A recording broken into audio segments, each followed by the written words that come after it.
জানেন যে সামনে বিধানসভা ভোট 2026-এ একটা পীর যারা তৃণমূল প্রার্থী নওশাদ সিদ্দিকীর বিরুদ্ধে লড়বে, তো জয়ী হতে পারবে? নওশাদ সিদ্দিকী জিততে পারবে না হারবে? না, নওশাদ ভাই ওখানে জেতার কোনো চান্স নেই। এই মুহূর্তে সবকতে বড় খবর, 2021 থেকে 2025 পর্যন্ত যেভাবে আইএসএফের চেয়ারম্যান নওশাদ সিদ্দিকী যেভাবে মানুষের পাশে থেকে মানুষের হয়ে কাজ করেছে, বাংলার জনগণ সাধারণ মানুষ তারা বলছে অল্প বয়সের বাচ্চাদেরকে দিয়ে জোর জবরদস্তি লুট করে ও 2021-এ ভোট জিতেছিল। 2026-এ চ্যালেঞ্জ বলছি, 2026-এ নওশাদ আর ভাঙড়ে জিততে পারবে। আসুন দেখুন জনগণ কি বলছে, মতামত অবশ্যই জানাবেন।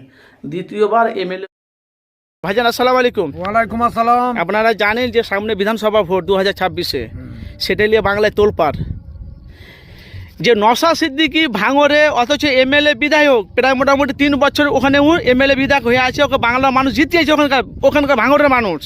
কিন্তু এখন ওই ভাঙড়ে ফাটল ধরেছে। ফাটলটা হলো কি, 2026-এ কোনো একটা পীরজাদা ভাঙড় নওশাদের বিরুদ্ধে, মানে কোনো একটা পীরজাদা তৃণমূল প্রার্থী নওশাদ সিদ্দিকীর বিরুদ্ধে লড়বে, তো জয়ী হতে পারবে? নওশাদ সিদ্দিকী জিততে পারবে না হারবে? না, নওশাদ ভাই ওখানে জেতার কোনো চান্স নেই। কেন, ওই যে 3 বারের যে উনি জিতা বিধায়ক, ওইসব 25 বছর 28 বছর 30 বছরের ইয়ং ছেলেদিকে নিয়ে গ্রুপ তৈরি করে জায়গায় জায়গায় ক্যাম্প করে যে উনি জিতেছেন, ও তো শরিয়াতের মধ্যে যেটা বলা যাচ্ছে যে জনগণ ভালোভাবে যাকে যা চাইবে সেরকমভাবে ভোট দিলে সেরকমভাবে জিতা ক্যান্ডিডেট হয়ে বেরোবে। উনি তো সেরকমভাবে জিতে না।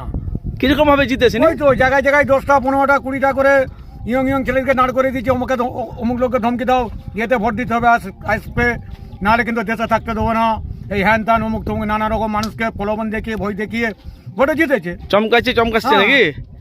তো ওখানে তাহলে আপনি বলছেন কোনো পীরজাদা আমরা সোশ্যাল মিডিয়ায় দেখতে পাচ্ছি, সেটা তার নাম হলো কাসেম সিদ্দিকী, যে ইফতার পার্টিতে মুখ্যমন্ত্রী মমতা বন্দ্যোপাধ্যায় এসেছিলেন, সেই থেকে কিন্তু বাংলায় তোলপাড় যে আইএসএফের পক্ষে কাসেম সিদ্দিকী ছিল, পক্ষে ছিল, এখন বিপক্ষে হয়ে গেছে।